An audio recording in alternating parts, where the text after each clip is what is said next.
Hey everyone, welcome back to Bridging the Gap. Make sure to leave a like on this video down below and subscribe. My name is Alvin. I lean right on most issues, and I'll be representing the Republican side. My name is Luke. I lean left on most issues, and I'll be representing the Democratic side. Hey guys, so in this video, Alvin and I will be covering rather the two gubernatorial races, New Jersey and Virginia in this year, 2025. Yeah, that's right. And so we'll be jumping right into New Jersey. We'll talk about Virginia a little at the end, but that one is starting to get pretty much impossible for the Republicans. Meanwhile, New Jersey, our home state, is becoming more and more competitive as the race moves. And Mikie Sherill, the Democratic nominee, is going against Jack Ciattarelli, the Republican. Mikie Sherill has been a congressperson for a while, since the Blue Wave in 2018. Jack Ciattarelli hasn't served for a while in any office. However, he was the nominee in 2021 for the Republicans, where he did extraordinarily well, although he lost, of course. So now we are coming down to two quite strong candidates in the general, and we'll see who wins.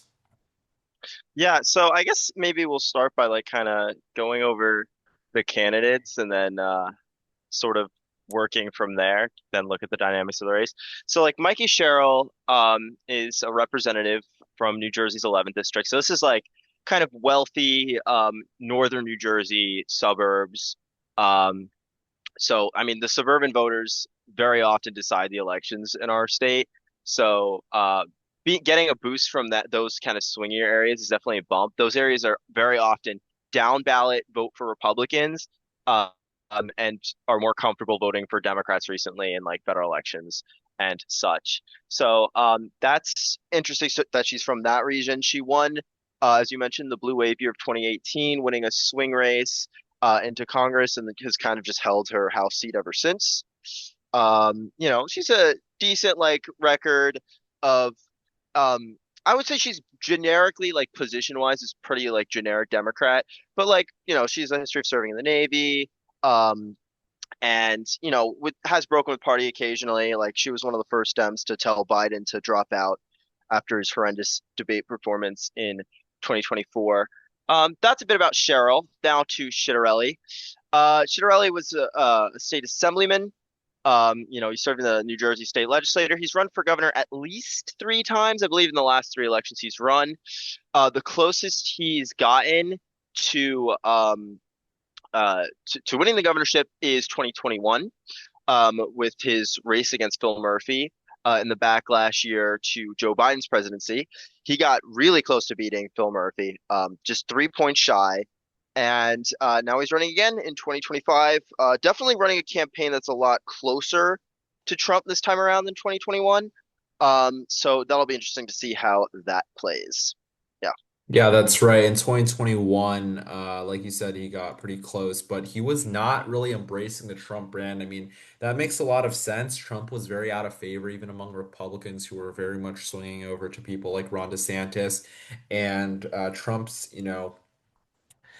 sort of image in the wake of 2020 was very low among the American public. Of course, he eventually rose from the ashes, but not for a while. So in 2021, Ciattarelli did well. But should note that New Jersey has a long history of voting in a governor of the opposing party of the U.S. presidency.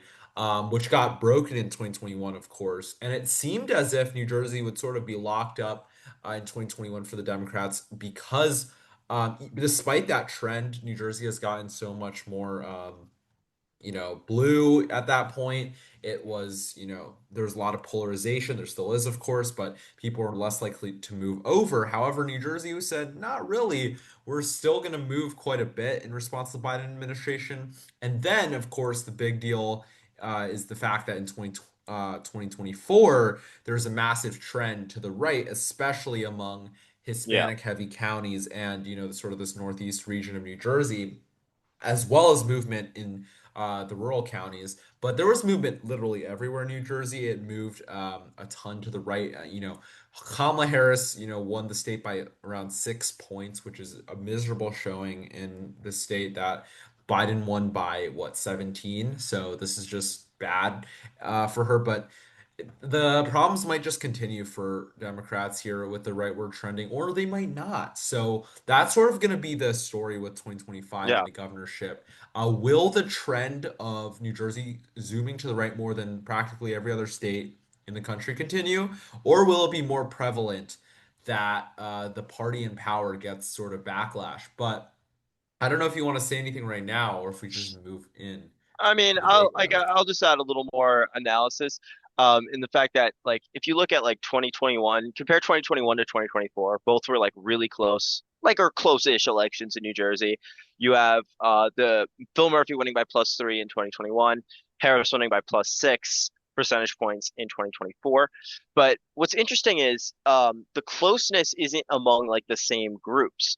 In 2024, the most recent election, the the real thing that really drove New Jersey into like a closer sort of state was the shifts in like voters of color, like black and Hispanic voters heavily shifting to the right. That was like the main sort of thing that we saw that made New Jersey close. Meanwhile, in 2021, a little lower turnout sort of year, those shifts were like Ciattarelli did really well with suburban voters, voters in more rural areas. Those are the areas that were much, much redder. You see like places like Morris County were red in that election.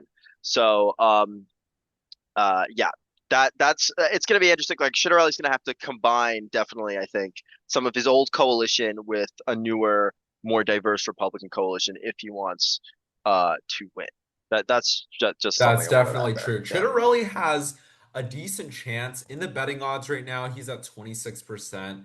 And that's, it's down from earlier this week when he peaked at 30, but that's definitely way up from the past because back in the day he was struggling to even break 20 cents in the betting markets. Now he's what, like a 3-1 dog, 3-1 underdog, which is not impossible at all. Many people have won at 25%. But look, if you, yeah, like you said, he's got to combine several different coalitions. He's got to combine that 2024 Trump coalition as well as still regain some ground in the suburbs. And that's, the second part is going to be tough because Sherill obviously represents the suburbs, especially in the population cores in North Jersey.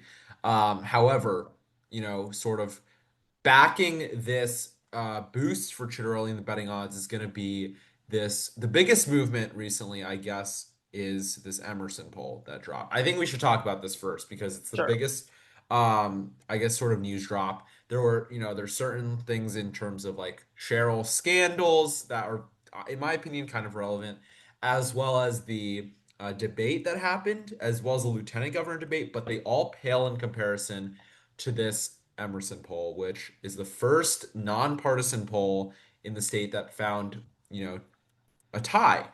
If you look at let's go to the polling here. If you look at the polling here, a lot of these polls here are all like partisan pollsters leaking things out. So you have like a ton of Democrat polls, you have a ton of Republican polls that are trying to show their side doing well. And I think that a lot of them can be pretty just discounted, kind of just thrown out the window here. You had, we were going off things like this Rutgers Eagleton poll, which historically, this poll is horrendous. And then you had like Quinnipiac, which also showed that Sherill was doing well. But then very recently we had Sherill tied with Ciattarelli. I mean, it is a very low like percent, only 43% each, but that also is just very weak for Sherill because she's been doing a lot better than the other polls. Let's just dive into the poll though. Obviously it's tied 43-43. But Sherill is doing very well among the youth as you would expect.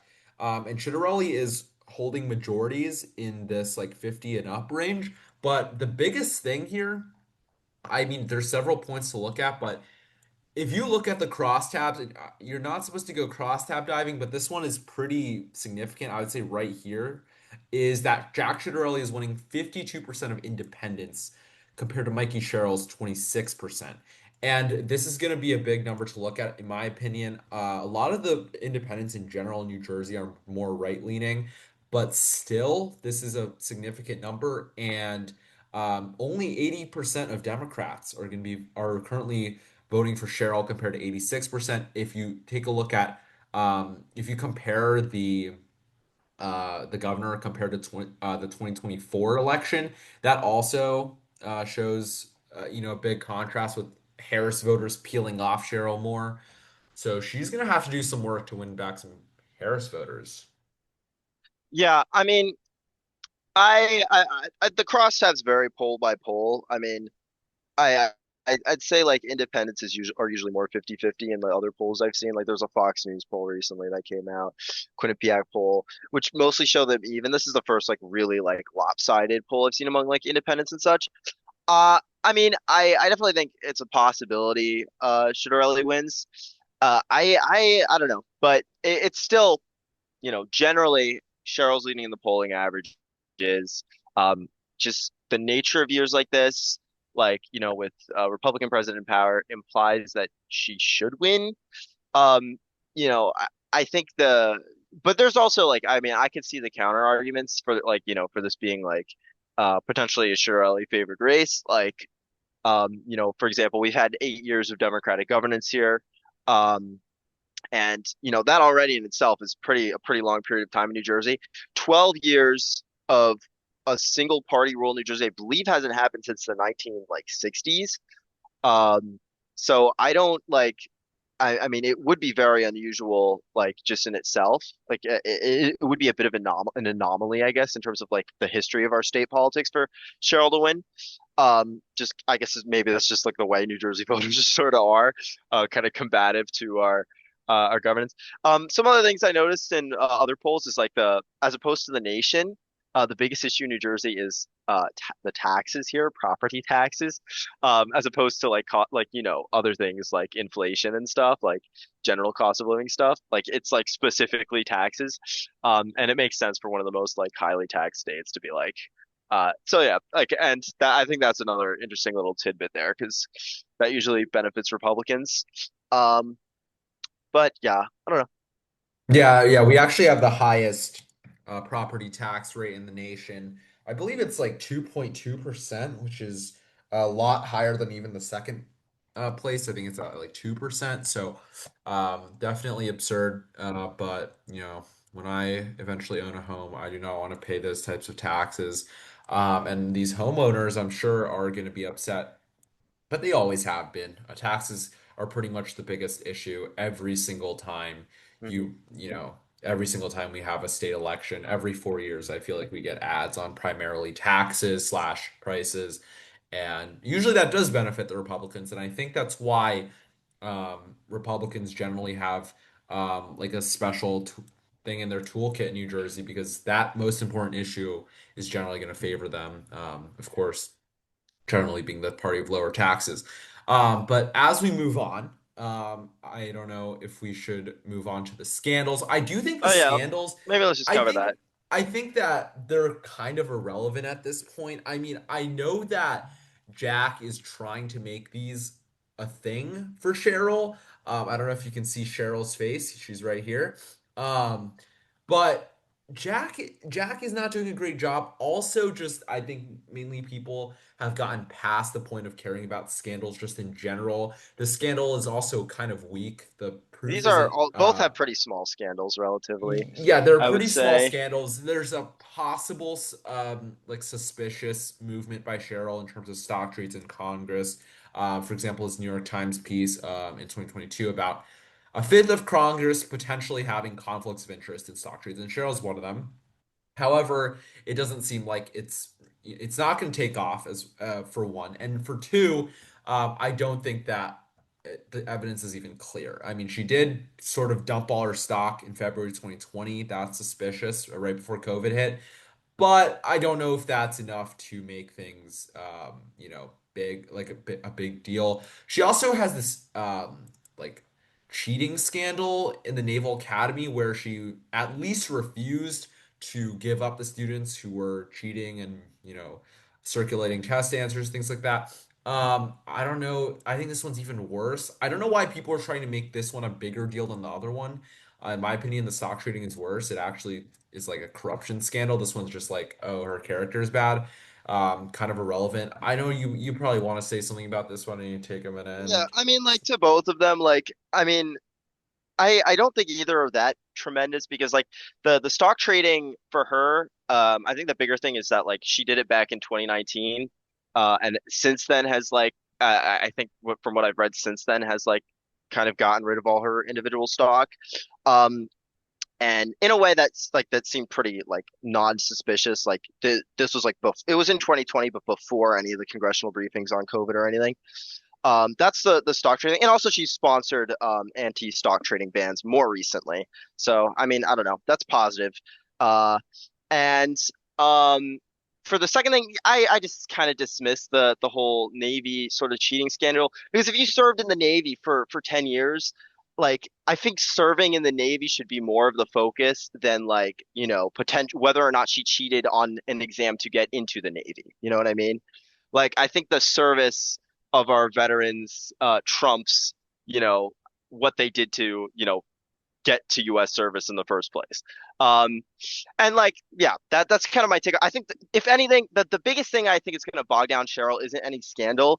It's the potential of her not appearing enough as enough of a change agent, just her being like the appearance of like 4 more years of Phil Murphy governance. correct. That's what I think is like, if anything, that's probably what's going to get her. It's not going to be these. Yeah, yeah, Sherill, that's for sure. should we move on? Yeah, like to just like, I I mean, mean, it's Sherill, up to you. It's up to you. yeah, I'll just I like think it's up I'll to you. cover some tidbits on him. Like they're nothing. Like they're again, these aren't like real like scandals per se, but like I don't know. You could interpret them how you like. Like Ciattarelli spoke at like an anti-vaccine dinner event. Like he likes. It's interesting because like he pushes back against anti-vaccine rhetoric when it's convenient, but also embraces it when it's convenient. So it's very like playing both sides. Like, oh yeah, you should have the right to like take to take the vaccines you want, but also then other days he'll be like more strict on like school vaccine mandates and stuff. So I find that kind of slimy, especially in an era where like it's actually like we're kind of backpedaling from science in like with Florida getting rid of vaccine mandates, obviously the stuff with RFK right now, RFK Jr. changing health requirements. There's stuff like that. Then there's also like other other scandal-esque things that I think Cheryl's been trying to highlight of him suggesting that he's open to raising taxes, which is, obviously not the traditional Republican position. And his lieutenant governor, like most recently, sort of like re-elevating that and saying we're not going to tax millionaires, but we might tax it. We like we'll take a look at taxing other people if we have to. So like it's very like I don't know. I think it's very shifty, very slimy. Um, Also with like energy stuff, like energy prices in New Jersey are surging because of all these new data centers. This is like we're both New Jerseyans, so we New Jersey specific politics is at least my niche.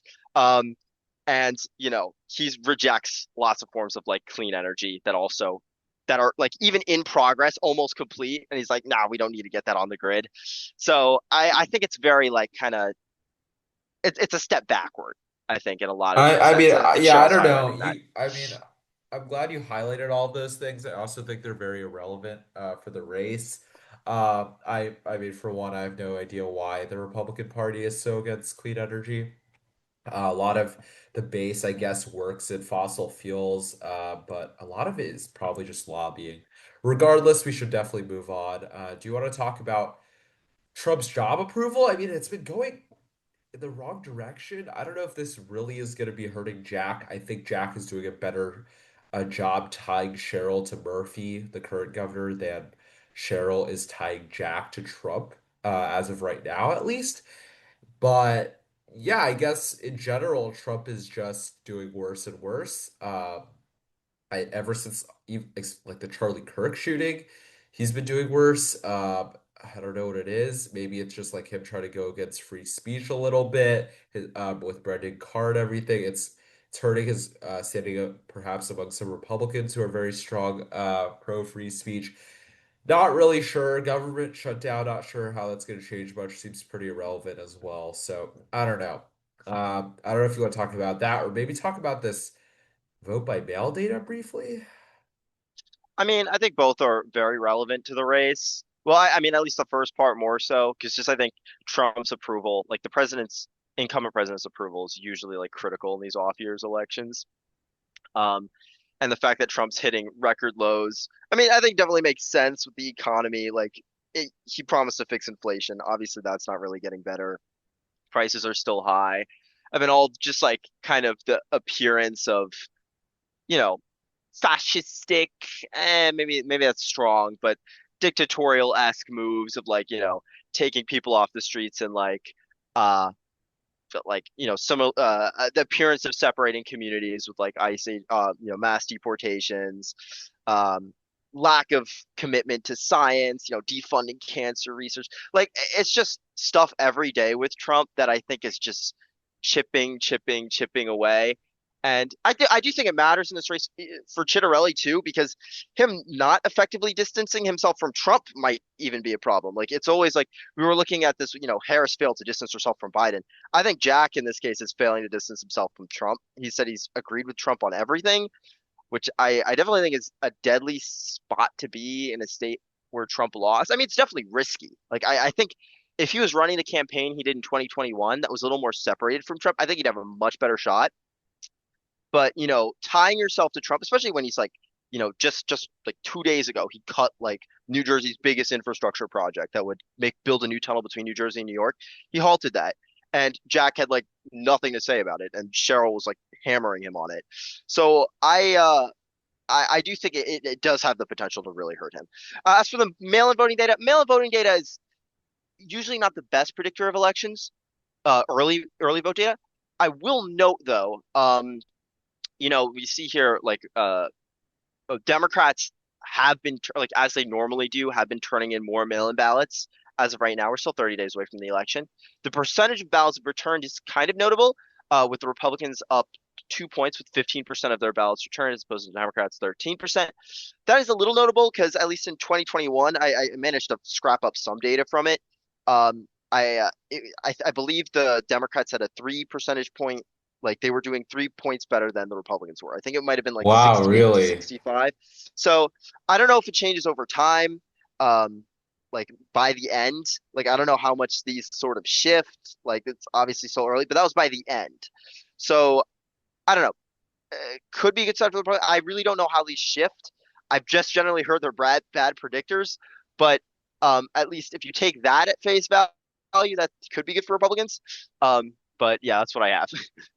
Yeah, they generally are not the best predictors. However, they were decent predictors in 2024. I mean, obviously they weren't the thing we were using to predict things, but you did see Republicans overperform across the board in the swing states with these mail-in ballots or early voting data, and then you ended up having Trump sweep the swing states, of course, but not really sure how, is it just correlation, not causation? We don't really know.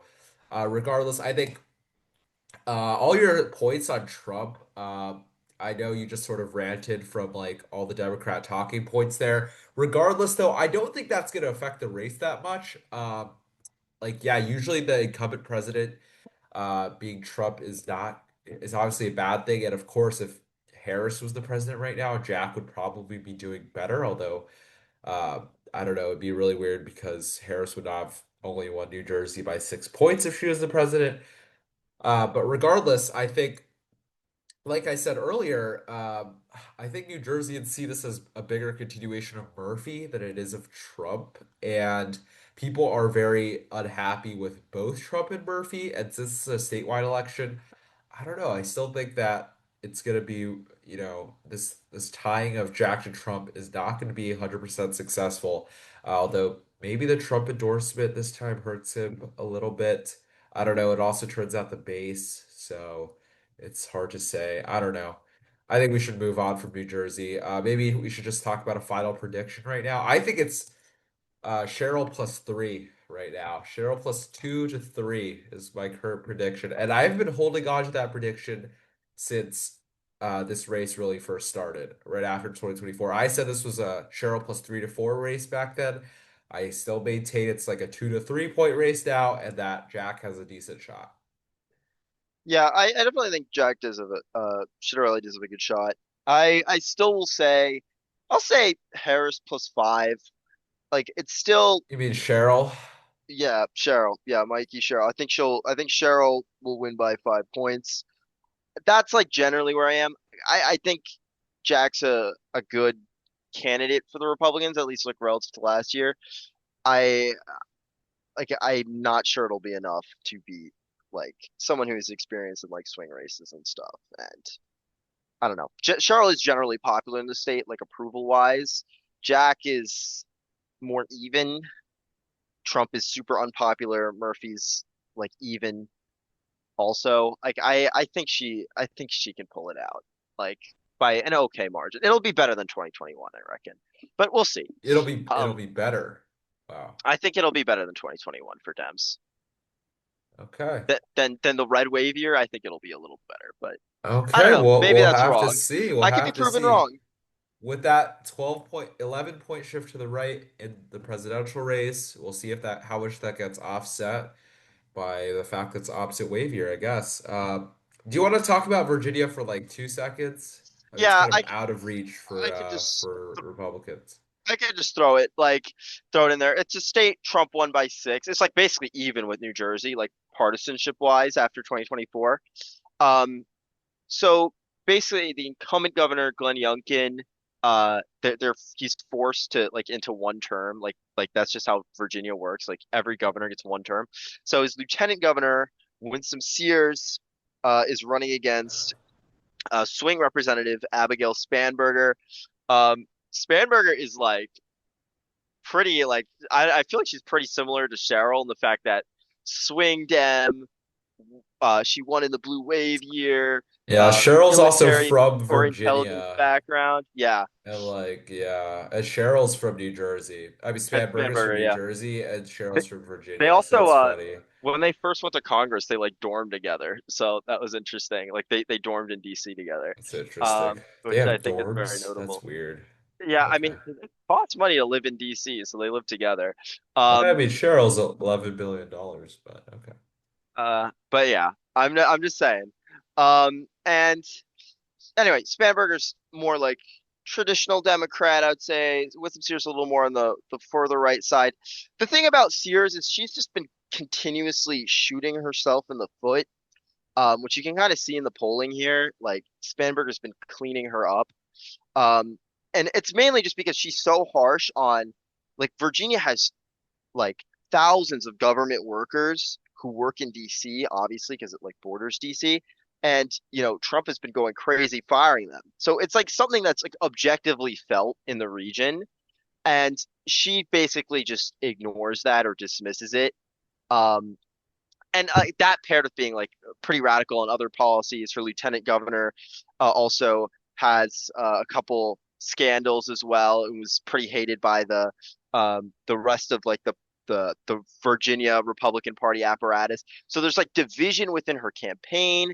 She's not hitting the right message for Virginia right now, which is really not like enjoying like having so many of its people fired by the Trump administration. And I think that's just given like Spanberger a crazy lead. Like even in the Republican polls, like Spanberger has healthy leads. So I think she's going to win easily by like 10 plus. Yeah, I agree. I think this is honestly safe at this point. Earl Sears is a very bad candidate. She's also a very bad fit for Virginia in general. And yeah, I don't see this improving for Republicans anytime soon. However, they'll have another shot with Glenn Youngkin in 4 years. If he Um, doesn't run for president, right? if he Or doesn't, maybe. even if he does run for Yeah, president, he's you're gonna right. lose, and then he'll probably come back. So, but we don't know what's gonna happen. Regardless, that's about it for this video. We think New Jersey's somewhat of a Luke thinks it's on the border of lean and likely. I think Yeah, it's a lead, so we'll put this for lead. yeah, We that's fair. both agree that Virginia here is gonna be safe Democrat.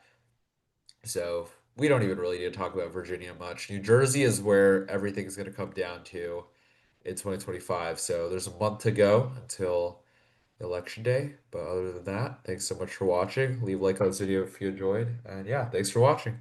See you guys.